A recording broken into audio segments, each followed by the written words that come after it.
Big pass லைவ்ல அடுத்த ஒரு ஃபேமிலி வந்திருக்கு. குறிப்பா வந்து மாயாவோட அக்கா வந்து பயங்கரமான இன்புட்ஸ்லாம் குடுக்குறாங்க. அது என்ன அப்படின்றது எல்லாமே நம்ம பார்த்துரலாம். என்ன ஆச்சுன்னு பார்த்தீங்கன்னா, ஸோ அங்க ஜி ஸ்கொயர் ஏரியால உட்காந்துட்டு இருக்கும்போது பார்த்தீங்கன்னா, ஒரு இன்ஃபர்மேஷன் வெளிய இருந்து ஒரு தகவல் சொல்லியிருக்காங்க. யாருக்குன்னா சரவணன் விக்ரமுக்கு. சரவணன் விக்ரம் கட்ட விரல்ல ஒரு ரிங்கு போட்டிருப்பாருங்க. அது ஒரு லவ் சிம்பிள். ஓகேவா? அவங்களுடைய லவ்வர் வந்து வெளிய இருந்து இன்ஸ்டாகிராம்ல ஏதோ ஒன்னுத்துல மெசேஜ் பண்ணி ஒரு குறிப்பிட்ட தகவலை சொல்லியிருக்காங்க. அதுக்கப்புறம் அந்த ரிங்கை எடுத்து கையில போட சொல்லியிருக்காங்க. ரிங்கு போட்டிருக்காங்க. தலைவர் வெளியே போனவொன்னே கல்யாணத்துக்கான வேலைகள் ஆரம்பிக்கும் சரவணன் விக்ரம் அப்படின்ற ஒரு இஷ்யூ மட்டும் தெரிஞ்சிருக்கு. அதுக்குள்ளே போக வேணாம். பட் வீட்டுக்குள்ளே நடந்த இஷ்யூவை மட்டும் நான் சொல்லிட்டேன். பர்சனலில் போகலை. ஓகேங்களா? இந்த ஒரு விஷயம் இது கேட்டவுடனே எல்லாரும் ஷாக்கிங்கான ரியாக்ஷன் இதெல்லாம் பண்ணிட்டு இருந்தாங்க. ரெண்டாவது வந்து நிக்சனுக்கு ஒரு அட்வைஸ். நீ நிறைய பாட்டு பாடு, பாட்டு என்னென்னலாம் பண்ணணும்னு நான் சொல்லித்தரேன் அப்படின்ற மாதிரி நிக்சனுக்கு தகுந்த ஒரு அட்வைஸும் கொடுத்துருக்காங்க. பட் இதுக்குள்ளே இருக்கிற எல்லா கண்டஸ்ட்டுமே கைண்ட்னஸை கைண்ட்னஸாக இருங்க அப்படின்றத சொல்லியிருக்காங்க. உங்கள் மூலிமா நிறைய எமோஷன்ஸ் எங்களுக்கும் கொடுத்துருக்கீங்க, நீங்களும் இது பண்ணியிருக்கீங்க. ஸோ இந்த கேமை பொறுத்த வரையும் பார்த்தீங்கன்னா சண்டை இதெல்லாம் வரும். ஸோ அந்த மாதிரி தான் கேமே, பிக் பாஸ் கேமே இப்படி தான் டிசைன் பண்ணியிருக்காங்க. பிக் பாஸ்க்கும் அதெல்லாம் தேவை. ஃப்ளாஸும் காட்டுவாங்க, இதுவும் காட்டுவாங்க. அதுக்கேற்ற மாதிரி விளையாடிட்டு போங்கன்ற மாதிரி ஜென்ரல் அட்வைஸாக எல்லாருக்கும் சொல்லிவிட்டு அதுக்கப்புறம் வந்து மாயாவோட அம்மா மாயா மற்றும் அவங்க அக்கா ஸ்வாகத்தா இவங்க 3 பேர் உட்காந்து பேசும்போது, மாயா நீ one of the strongest player இந்த கேமை பொறுத்தவரையும், நீ வேற லெவலான ஸ்ட்ராங்கஸ்ட் பிளேயராக இருக்க. ஓகேவா?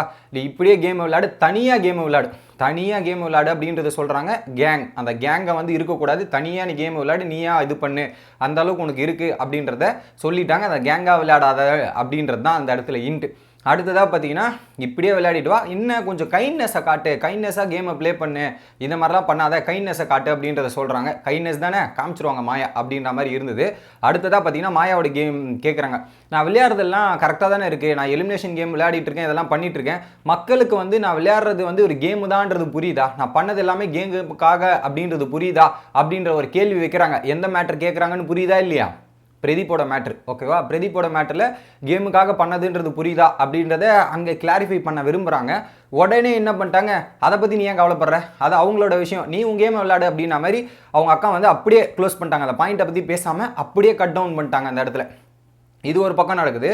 அதுக்கு முன்னாடி வந்து ரவீனாவோட ஃபேமிலி வருது. அதாவது அது அடுத்த வரேன். ஸோ அதுக்கப்புறம் பார்த்தீங்கன்னா இன்னொரு இடத்துல போயிட்டு தனியாக உட்காந்து பேசும்போது 18+ வேர்ட்ஸ் நிறைய பேசுகிற மாதிரி அதை பேசாத, 18+ வேர்ட்ஸ் நீ பேசக்கூடாது, அதை தவிர்த்துரு அப்படின்ற ஒரு விஷயத்தையும் சொல்கிறாங்க.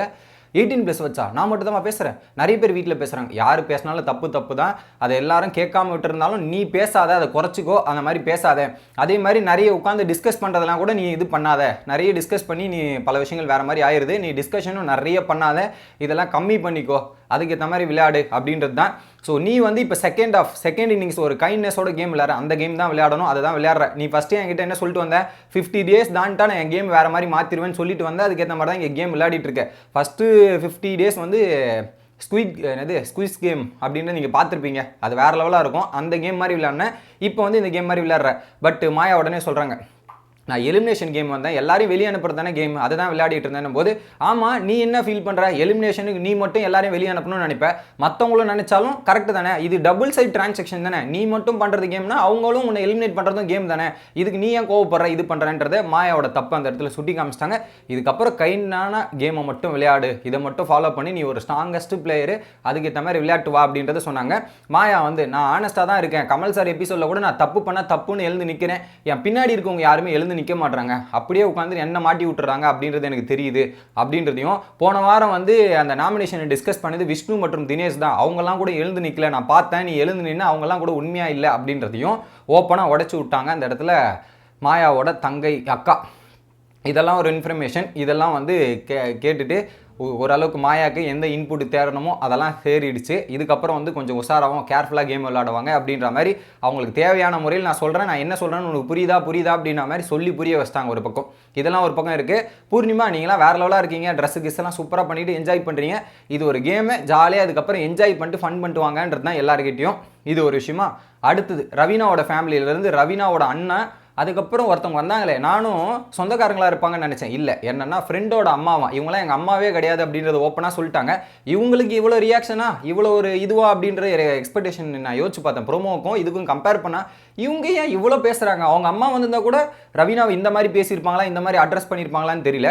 பட் இவங்க வந்து பேசுறதெல்லாம் ரொம்ப டெரராக பேசுகிறாங்களப்பா அப்படின்ற மாதிரி இருக்குது. எனக்கும் அதை பார்க்கும்போது இவங்களுக்கு இவ்வளோ பில்டப்பா அப்படின்ற மாதிரி எனக்கு தோணுச்சு. ஆனால் ரவீனா ரொம்ப எமோஷனல் ஆகிட்டாங்க. அவங்க அம்மா வரலன்னும் போது அவங்க அம்மா வந்து ஹாஸ்பிட்டலில் ஏதோ ஒரு அட்மிட் பண்ணியிருக்காங்களா, ஏதோ ஒரு இஷ்யூஸ் இருக்கான், ரெஸ்ட் எடுக்க சொல்லியிருக்காங்க. அதனால் அப்படின்னும் போது ரொம்ப எமோஷனல் ஆகிட்டு அழுதுட்டாங்க. ஏன்னா 80 நாள் அம்மாவை பார்க்கல, அம்மாவுக்கு சில இஷ்யூஸ் இருக்குது அப்படின்னு தெரிஞ்சதும் நிறைய பேர் வந்து சமாதானப்படுத்துகிறாங்க, மோட்டிவேட் பண்ணுறாங்க. அதெல்லாம் மீறி கொஞ்சம் கொஞ்சமாக இப்போ தான் நார்மல் நிலைக்கு திரும்பி வந்துட்டு இருக்காங்க. இப்போ ஓரளவுக்கு வீடு வந்து நார்மலாக போயிட்டுருக்கு. அடுத்து என்ன நடக்குதுன்றதை அடுத்த வீடியோவில் பார்ப்போம்.